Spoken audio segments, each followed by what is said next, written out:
The year was 1906, and Arkansas Ridge stood silent beneath a low, brooding sky. Pine trees crowded the slopes, their branches heavy with mist. The air smelled of sap and rain, and far above the valley one could hear the faint cry of hawks circling endlessly. At the edge of that wilderness sat a solitary log cabin, weather-beaten and gray. The locals called it the Hollow House, not because it was empty, but because it talked. Travelers passing by claimed that when the wind hit the walls just right, you could hear voices, soft, sorrowful voices that murmured in the dark. Some said it was the mountain spirits. Others said the dead spoke from inside, their souls trapped within the timber. Few dared to go near, but one man did, Elias Turner, a farmer who had lost everything that mattered. He was 35, but the lines on his face made him look much older. His wife Clara and little boy Samuel had both died in a fever the winter before. When he buried them on the edge of his old farm, he swore he'd never hear laughter again. So, when he found the abandoned cabin for sale for next to nothing, he moved in, alone, with only a Bible and a photograph.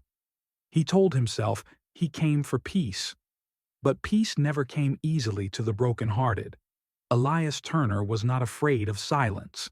He was afraid of what came after it. Each morning he chopped wood until his hands blistered. He mended fences, cleared the brush, and talked to no one. When night fell, he sat by the fire, listening to it pop and hiss like distant gunfire. But silence is never really silent, not in that cabin. At first, it was only a faint rustle, as if mice scurried between the boards. Then whispers, light, like the echo of a dream. Sometimes he thought he heard a child's giggle, faint but familiar. Other nights, a woman's sigh. He tried to explain it away, wind, rain, imagination. But deep inside, something stirred. It sounded like home, and that was what scared him most. The storm came without warning. Thunder roared across the ridge, shaking the cabin to its bones. Elias sat close to the fire, trying to read his Bible by the flickering light. But when the wind howled down the chimney, he froze. A small voice whispered from the darkness, "Papa, don't cry." Elias's blood ran cold. He dropped the iron poker, his hands trembling. "Who's there?" he shouted. The voice didn't answer, but he could feel it. A presence, small and warm, hovering near the hearth. His throat closed up. That voice. It wasn't just any voice. It was Samuel's. He fell to his knees, whispering, "Sammy? Is that you, son?" Nothing. Only the soft patter of rain against the window. But when he turned back toward the wall, he saw it. Faint finger marks in the dust, child-sized, running along the wooden planks. The next morning, a sharp knock echoed at the cabin door. When Elias opened it, he found a young woman standing there, soaked from the storm, clutching a small wool bundle to her chest. "I'm sorry," she said, shivering. "My name's Nora Bell. I'm a teacher from Maple Hollow. I lost my way trying to get back to town." Her boots were caked with mud, her cheeks red from the cold. For a moment Elias hesitated. He hadn't spoken to another soul in months. But decency overcame loneliness. "Come in," he said quietly. "You'll freeze out there." The storm raged for 2 more days. They shared the fire, dried their clothes, and ate bread and beans in silence. But silence between 2 living souls was different. It wasn't heavy. It was safe. On the second night, Nora caught him staring at the photograph by the hearth, Clara and Samuel smiling under the summer sun. "You've lost someone," she said softly. He nodded, not trusting his voice to hold steady. Nora noticed something strange that evening. Beside the Bible on the table lay sheets of paper, each one filled with letters never sent. "Who are they for?" she asked gently. Elias hesitated, his voice low. "For my wife." And my boy. I write when I can't sleep. It makes me feel like I'm still talking to them. She smiled faintly, sadness glimmering in her eyes. That's not strange, you know. I once wrote letters to my brother after the war took him. Sometimes I swear he answered. He looked up sharply. Answered? She shrugged. Not in words exactly, but when I'd read them out loud, I'd hear the floor creak or the wind shift, like something was listening. That night, Elias sat by the fire long after she'd gone to bed, whispering one of his letters aloud, and in the stillness, the cabin seemed to breathe back. It was past midnight when Nora woke. The rain had stopped, but a soft sound floated through the darkness, humming. She sat up, heart pounding. The melody was gentle, familiar, and heartbreakingly beautiful. She crept toward the sound. It came from the far wall near the hearth. She pressed her ear against the logs. The tune was clear now, a lullaby. Sleep, my darling, angels near. Her eyes filled with tears. When she woke Elias, her voice trembled. There's someone in your walls. He stared at her, pale as snow. That song, he whispered. Only my wife knew that song. The humming stopped. The fire flickered weakly, then went out. And for the first time, both of them felt something neither could explain, a presence of love, not fear. Morning brought light and questions. Elias couldn't shake what had happened. Determined to find answers, he began tearing up the loose boards near the hearth where the sound had been loudest. Nora knelt beside him, holding a lantern. Beneath one plank, they found a small wooden box, sealed with wax and bound with twine. Dust fell from it like ashes. Elias broke it open carefully. Inside were letters, yellowed with age. The ink faded but still legible. Each one was addressed to the Turner family for when you need hope. But this can't be, Nora whispered. The Turners didn't live here before you. The letters were dated 1852, written by the cabin's first owner, Martha Hensley, a widow who had survived the famine and raised 3 children here alone. Elias and Nora spent hours reading the letters. Each one was filled with compassion, wisdom, and hope. If grief finds you, speak your love aloud, one letter read.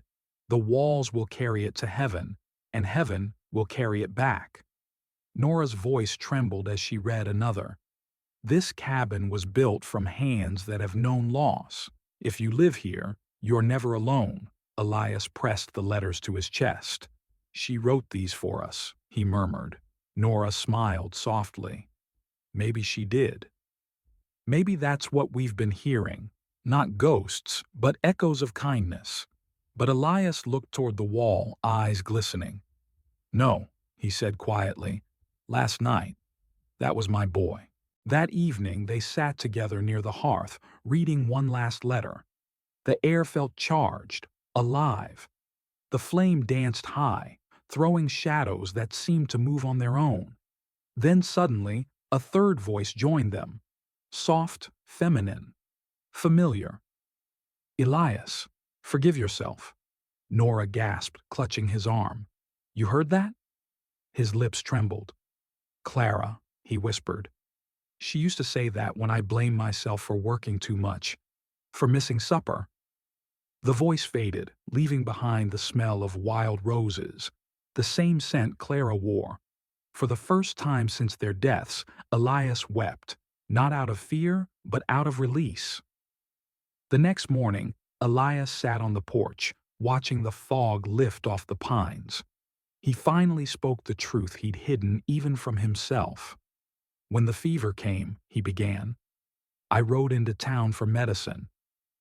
The bridge washed out, and I couldn't cross the creek. By the time I got back, they were gone. His voice cracked. I buried them myself. I thought God was punishing me for being too late. I came here because I wanted to forget, but the walls wouldn't let me. Nora placed her hand over his. Maybe they weren't punishing you. Maybe they were reminding you. You're still loved." For the first time, Elias looked at the cabin not as a prison of grief, but as a vessel of memory, one that carried love from the past into the present. That night, when the fire flickered low, the walls whispered softly once more, and this time, the voices didn't cry, they sang. Snow came early that year. It blanketed the ridge like a white shroud, muffling every sound except the soft crackle of Elias's fire. Nora prepared to leave before the trails closed. She packed her satchel, wrapped her scarf tight, and stood by the door, uncertain how to say goodbye. "You've been a blessing to me," Elias said, his voice warm but distant.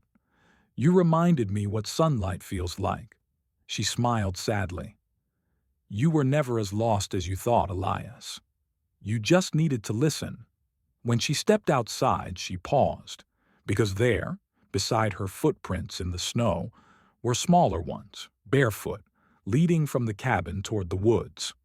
"Elias," she called, "do you see these?" He came to the doorway, eyes wide. The prints were unmistakably those of a child. He gazed at them for a long moment before whispering, "That's Samuel," saying goodbye. Weeks passed. Winter deepened. Nora returned to Maple Hollow, but she couldn't shake the image of that lonely cabin or the man who had learned to forgive himself. So she did something unexpected. She began to write him letters, just as Martha Hensley had written decades before. Her first note read, "Dear Elias, the world still has light for you.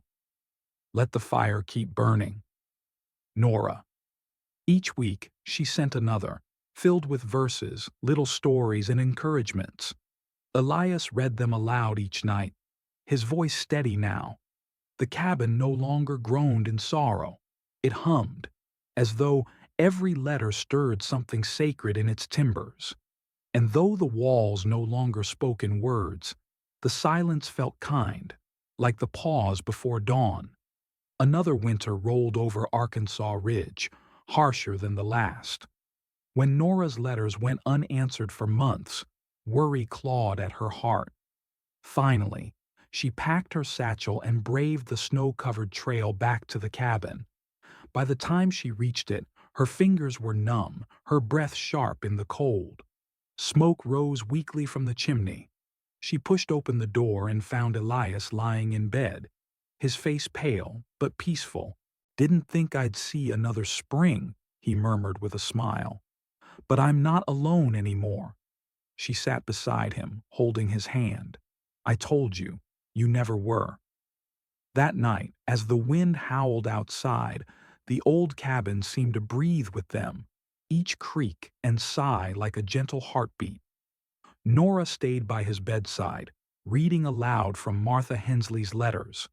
Her voice quivered, but grew stronger with each word. "Grief is not the absence of love. It is proof of its depth. Speak your sorrow, and it becomes song." As she read, the air inside the cabin shifted. The fire burned steadier, and a faint hum filled the room, like distant voices joining in her prayer. Elias opened his eyes, smiling faintly. "Do you hear them?" "I do," she whispered. "It's them," he said, "Clara and Samuel, welcoming me home." A soft glow seemed to ripple across the walls, as if the wood itself remembered every word ever spoken within it. That night, Nora prayed, and the walls prayed with her. At dawn, the sun pierced through the frost, painting the cabin in gold. Nora dozed beside the bed, Martha's letters still in her lap. When she awoke, Elias Turner was gone. His expression was peaceful, his hands folded around one of her letters. On the wall beside the bed, carved in delicate, faint letters as if by an unseen hand, were the words, "He is home." Nora fell to her knees, tears falling freely. But even through the grief, she felt no despair, only warmth, like sunlight spilling through grief's cracks. The cabin was utterly still, and yet it felt alive. Spring came early to the ridge that year. Wildflowers grew along the path to the cabin, their colors brighter than Nora had ever seen. She could have left, returned to her teaching, to the safety of town life. But something called her back to that quiet place among the pines. So she stayed. She repaired the roof, scrubbed the floors, and opened the shutters wide to the light. And soon, the cabin that once held sorrow began to echo with laughter. Nora turned it into a small schoolhouse for children from the mountain farms. Each morning, she would light a candle and say softly, "Good morning, Elias. Good morning, Martha." And sometimes, when the children's laughter filled the air, she could swear she heard a boy laughing back.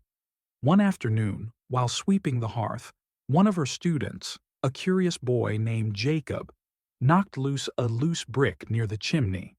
Behind it, they found a folded letter, brittle and half-burned. It was written in delicate script and signed, Martha Hensley, 1852. Nora read it aloud to the children. When kindness is spoken in a place of sorrow, it lingers. May those who dwell here always find love in the echoes. The words moved her deeply. That night, she copied the letter by hand and sent copies to families across the ridge, inviting them to write their own messages of hope, to tuck into walls, barns, and trees. Soon, people all across the valley were doing it. They called them echo letters. Years passed, and the story of the echo cabin spread far beyond Arkansas Ridge. Travelers came from distant towns, drawn by rumors of the voices that whispered in the night, not of ghosts, but of comfort. A widow who stayed one winter claimed she heard her late husband's voice say, "You did your best, my love." A soldier returning from war swore he heard his mother's lullaby in the rafters. And one night, a lonely man said he heard the laughter of a child he'd never met, but somehow missed his whole life. The cabin had become a place of healing. The voices were no longer feared.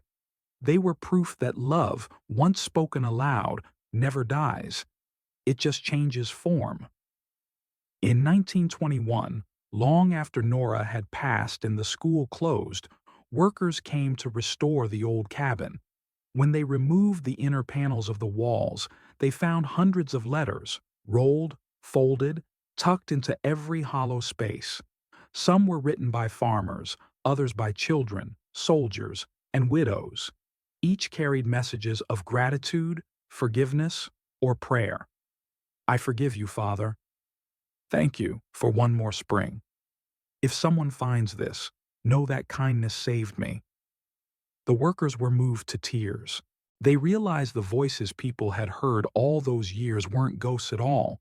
They were echoes of words once spoken in love, preserved by the wood, whispered back whenever someone needed them most. The cabin wasn't haunted. It was alive with memory. Today, more than a century later, the old cabin on Arkansas Ridge still stands, its walls dark with age, its roof bowed but unbroken. Travelers say if you visit at dusk, when the light filters gold through the pines, you can still hear faint murmurs in the breeze. Some claim to hear the laughter of a boy. Others, a soft woman's voice singing a lullaby.